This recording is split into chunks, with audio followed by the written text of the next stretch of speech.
Hey guys, welcome to another episode of All Things Reviewed. I know it's been a while, but today I want to review The Boys.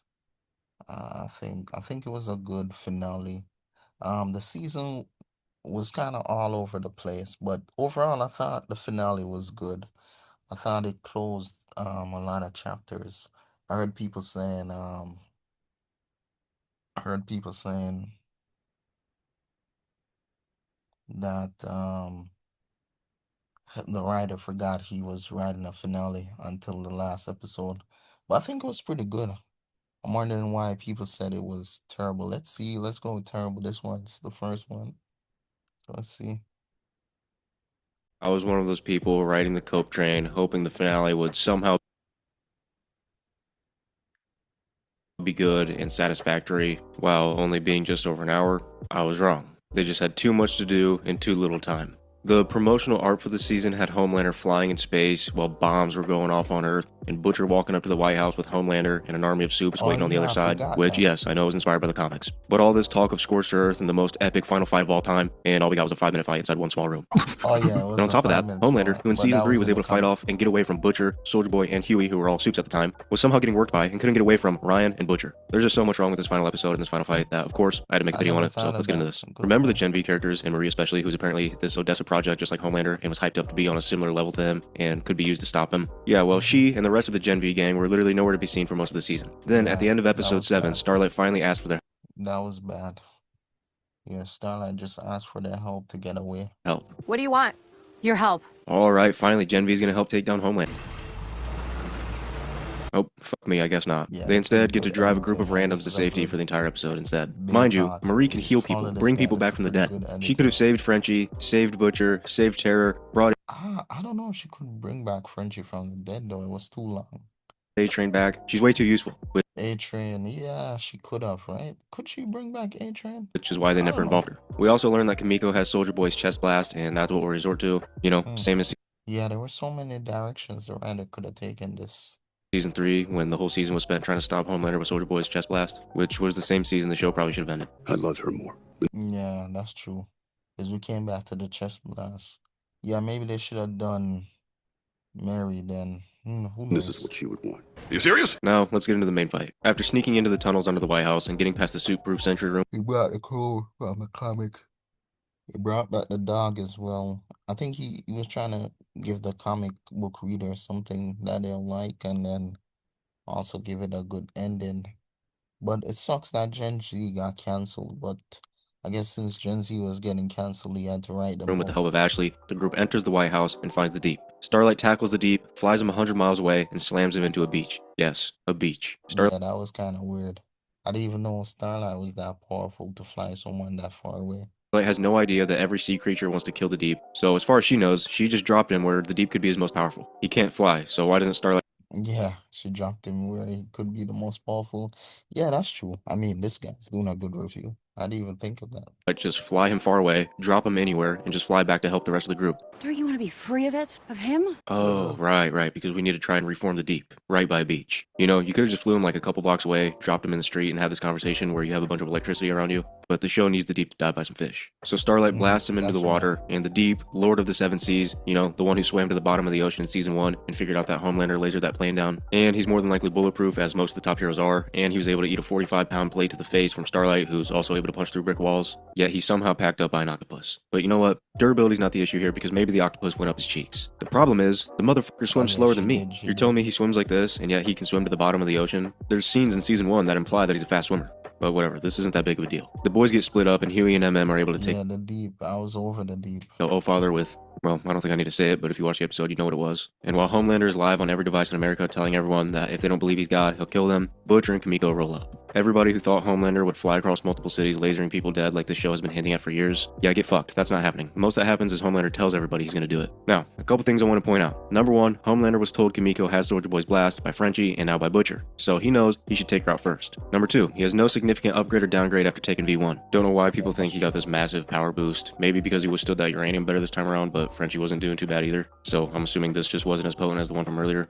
So Yeah, he's it the wasn't same old as Homelander, potent. just now functionally immortal and immune to the virus. But anyways, here it is, 7 years in the making for this final battle. Homelander lasers Butcher off rip and then misses Kimiko, who's able to hide out of the way. Why would you not hit Kimiko first? She should be the #1 priority. And how is Kimiko able to dodge this? I think he is Butcher. He then flies at Kimiko slow as shit, and Butcher is somehow able to shoot his tentacle thing and grab Homelander before he can get to Kimiko. Which is bullshit when we've seen how ridiculously fast he is when he's flying. When he speed blitzes Soldier Boy, just last episode, he damn near teleported instantly in front of Frenchie. If he can do that, he should have been able to speed blitz her one-tapper instantly. Just earlier in this season's first episode, he was keeping up with A-Train. And in season 1, he saved Butcher from that explosion. So how is he this slow? Also, how are Butcher's tentacles able to stop his momentum? He should just blow right through his tentacles and hit Kimiko. Eventually, he's able to laser Kimiko, and it just punches her backwards. What the fuck? Why would it not blow a hole straight through her? And why did he not slice her in half like he did in this season? And no, Kimiko's not magically more... Man, this guy's detail, man. He's bringing up... I never thought about this stuff. He's pretty durable just because she has the chest blast. She was taking damage from those bullets 60 seconds ago. Don't try to come up with excuses for inconsistent writing. Then he flies at Butcher and grabs his crowbar and wrestles him around instead of, flying him into space instantly like he did 10 minutes ago with someone else. Or doing what Bombsight did and just fly into him. That's a whole nother thing. Homelander is supposed to be the most powerful suit, but Soldier Boy was hurting his hands on Bombsight. Bombsight was destroying everybody. And then we have Homelander here, struggling. It just doesn't make sense. Literally 10 seconds later, he flies Butcher into the ceiling slow as shit. We just saw him fly somebody to space instantly. Why would he not do that again? Or just fly Butcher out of the building and get himself to safety? Also, how is Butcher putting up this much of a fight? Through this whole show, especially in the earlier seasons, we're told and shown that Homelander is the top dog, the most powerful suit. Only one being close is Soldier Boy. That's why we spent multiple seasons trying to come up with a plan to stop Homelander, because he's just too powerful. Yet Bombsight mopped the floor with Butcher instantly. And in season 3, Soldier Boy mopped the floor with Butcher too. What has happened to Homelander? Kimiko then tries blasting him, and again gets laser punched into a wall instead of completely sawed in half or melted down to nothing. Homelander tries flying away at a half a mile per hour and gets caught again, and then gets worked bad by Butcher. Unbelievable how powerful Butcher is. He's got to be like the second strongest suit. Then Ryan comes in and tackles Homelander before he can fly away again, and we do get this cool moment of Ryan and Butcher squared off against Homelander. Pretty cool. But this was hyped up to be some crazy finale, crazy fight. Again, Homelander is the strongest suit. I was expecting the boys, everyone from Gen V, Ryan, and maybe a couple of... I think Spider-Man, Spider Noir is coming out tomorrow or tonight, so that'll be pretty cool on Amazon. I think that'll be a pretty cool thing. Sorry, that's a good side note. Other randoms to team up just to be able to blast Homelander and take his powers away. Then Butcher could come in and finish him off. But no. Homelander then dials in and lands a couple good juicers, but then again, he starts getting worked easily. It's like he's not even the same dude from the earlier seasons, bro. Also, he's lasering both Ryan and Butcher, and it's doing absolutely nothing. Even though we saw Homelander was able to laser his own skin open when injecting that V1. So how can he not hurt them with his lasers at all? Eventually, they hold him in place and Kimiko's finally able to blast him. And then we get a pretty cool scene with him trying to laser Butcher and trying to fly away, which doesn't work. I actually like that. Seeing Homelander, who was walking around thinking he was a god, to now being completely powerless was pretty cool. Butcher then starts beating his ass and Homelander starts begging for mercy like a child, which again, I liked, and it showed that without his powers, he's just a pathetic loser. But him offering to slurp Butcher's hog did feel a little bit forced, I'm not gonna lie. Please. What? He was begging for mercy like crazy on live television, so everybody got to see this. And at a certain point, I almost felt bad for the dude. Almost. Then he jumps right back to saying, I'm the Homelander, and you can't do this in the most zesty voice possible. I can't fucking do this. Butcher then gives him the crowbar treatment, and the world is saved. For 5 seasons, this has been the goal. Homelander is too powerful, so we've got to make some elaborate plan to take him down. But I think people theorized that he would lose his power in the end, so that was good. I think Sage ending was kind of weird, where she lost her powers and just became dumb. I didn't even think Maeve needed to die. Maeve didn't even show up. People thought she would show up. I don't think, what was that girl's name? What was her name? She was like the members of the Seven. What was her name? Firecracker, yeah. I don't think Firecracker needed to die. Yeah, it was kind of weird. I think from 5 to 7 was pretty bad. Down. In season 1, Butcher just tried to take out someone Homelander loved because that's all he could do. Then they blackmailed him with the flight footage, which did absolutely nothing when they revealed it in the season. Then it was alright, we gotta find something to kill him because we can't do it ourselves. First it was Soldier Boy, then it was the virus. But motherfucker, V'd up Butcher, Ryan, and Sam from Gen V could have just jumped him and packed him up apparently. Oh, yeah, clearly Sam we never from needed the virus Gen or the V chest was- blast. Yeah, Sam from Gen V was pretty Then we strong. get the whole Butcher I wish the Gen V guys took on Butcher. No, it seems like they build Gen V for nothing. And Huey scene damn near right after this, which was good. It just felt really rushed. This whole episode was clearly rushed because they were too busy promoting Bot Rising. Also, the virus is still in the sprinkler system, so no clue how they solved that. This final episode isn't the worst finale of all time, but it definitely wasn't good either, in my opinion. And my It was expectations okay. going into this season were way too high, considering they were hyping the fuck out of it. Scorched earth. Scorched earth. I don't know. Yeah, I mean, I guess for me, I was so over the season that um when the finale was kind of half decent, I was impressed. I mean, the season was pretty bad. So having a half decent finale, at least a finale that closed up everything. I didn't think they'll do a good finale to be honest, actually. I didn't think they would. So here are a couple posters for The Boys Season 5. Prime Video went big on marketing this season, and the message was clear. No more table setting, no more failed attempts at taking out Homelander just to see a mild status quo shakeup. This year, they were playing for keeps. Homelander was out in space, looking on at a world in collapse. We have Butcher standing in the flaming wreck of Vought's war machine. It was big, it was bold, it was an event. So of course, with the final season now come and gone, the first thing everyone wants to point out is that this isn't really what Season 5 delivered. Now, I'm not entirely clear on how this happened, but this season looks noticeably cheaper than past ones. This is one of Prime's biggest shows, obviously, but from what I can tell, the budget did not increase all that much, while its cast has only grown more expensive. So people coming the cast into got this more thinking you were expensive. going to get like the Battle of the Bastards or Blackwater, but with superheroes, are going to I be mean, Game of Thrones finale was pretty bad, pretty bad. I think that was the worst finale ever. So yeah, I mean, it was better than Game of Thrones. So, um, at least it has that. sorely disappointed. Showrunner Eric Kripke, to his credit, was pretty upfront about this in interviews, telling SFX magazine there are not full battle scenes because we still don't have Game of Thrones budget. And he's right. The Boys' budget is closer to like a Night of the Seven Kingdoms than Game of Thrones season Night of the 6. Seven But Kingdoms Amazon's was pretty marketing good. department was kind of happy to ignore that. I knew this show wasn't going to be at that level of production going into the season, and I'm very familiar with the first 5 seasons of Supernatural, Kripke's showrunning tenure on his other hit show, and some 2000s TV I like a lot. So I really didn't think I would have much of an issue going into this season. But unfortunately, I think that Prime Video's budget stinginess on this final run of episodes, when combined with some I sloppy think episode 1 was the best episode of season 5, so that was kind of it. That's where it kind of peaked for writing, me. and what felt like unnecessary backdoor piloting of their prequel show right before the series finale resulted in a final season that feels a little disjointed, predictable, and unsatisfying. There were some bright spots, especially when it comes I think not using the Gen V cast really damage what the episode could have been.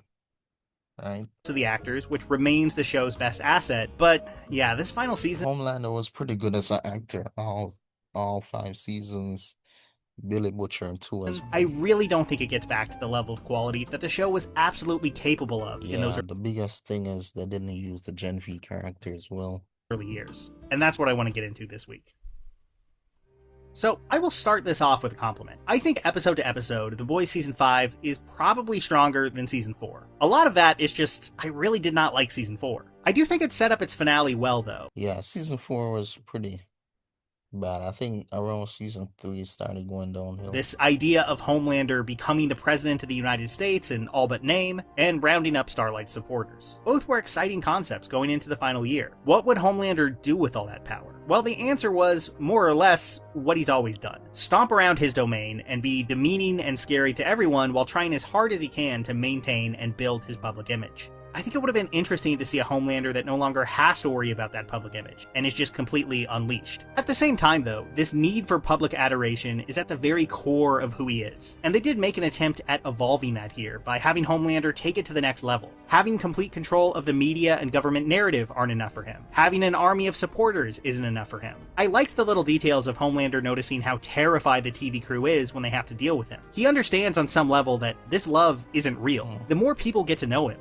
the more they see him for exactly who he is, even if their job depends on treating him like a god anyway. That's not enough for Homelander. Nothing ever is. And it leads him to his terrible solution. Declare himself not only their savior, but their god, and cleanse the world of anyone who doesn't believe, in their heart of hearts, that this is truly the case. I like this setup quite a bit. It's over the top, as the show always is, but it makes sense as the ultimate expression of what Homelander has always been chasing. Real, unconditional love on his terms, and with nothing expected from him in return. I think they really had something with that, and it's a perfectly good place to take the character. Now, where the problem arises is that basically the entire season takes place during the planning process Yeah, he's a smart guy. of this evil scheme, when things are more or less business as usual, instead of seeing any version of this through. Like, I like the concept of the 5th episode, one-shots, where we see different short segments about different characters, mostly revolving around a meeting with Homelander. But the momentum going into the finale, just a few episodes away, feels like it's nowhere to be seen. This is a short final season, where we apparently have to cram in a setup for a prequel, and we're spending time with the Deep and the second Black Noir's, like, podcast beef. I want to like the standalone nature of this episode, but it doesn't feel like it generates the momentum that the final season needed to have. Daveed Diggs from Hamilton is here, playing O-Father, a very cynical megachurch pastor soup in an arranged marriage with Ashley. And you know what? I think Diggs is really good. He brings a lot of personality and gravitas He was good. to this character that, outside of one scene with Starlight, feels more like a plot device for Homelander and Ashley's story than a compelling character in his own right. That musical sequence is good. That's the saving grace of The Boys again and again. No matter how sloppy the writing and pacing can get at times, the actors really hold it down, squeezing the absolute most out of this material, even if where the story takes them is ultimately not all that interesting, like with O-Father and Chekhov's insanely convenient ball gag. Now, I'll talk about that finale more, but I think I'm getting a little ahead of myself here, because I absolutely have to talk about Soldier Boy and that deeply strange penultimate episode. I enjoy Soldier Boy, made a whole video about him. I really think he added something to the show, but his role in the season was so strange. Yeah, Soldier Boy was confusing, man.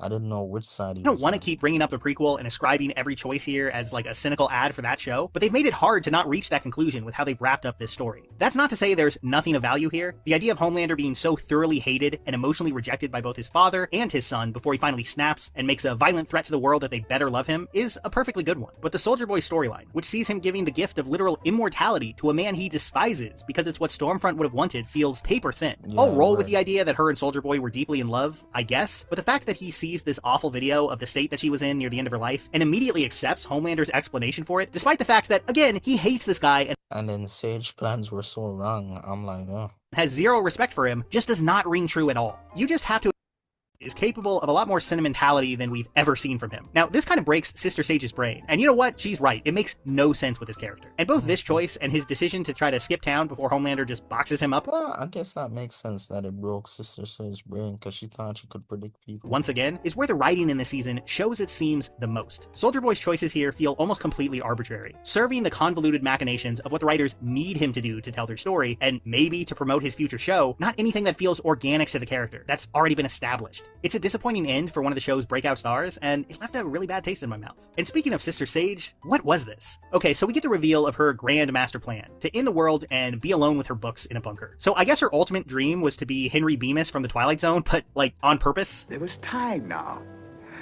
There was all the time I needed.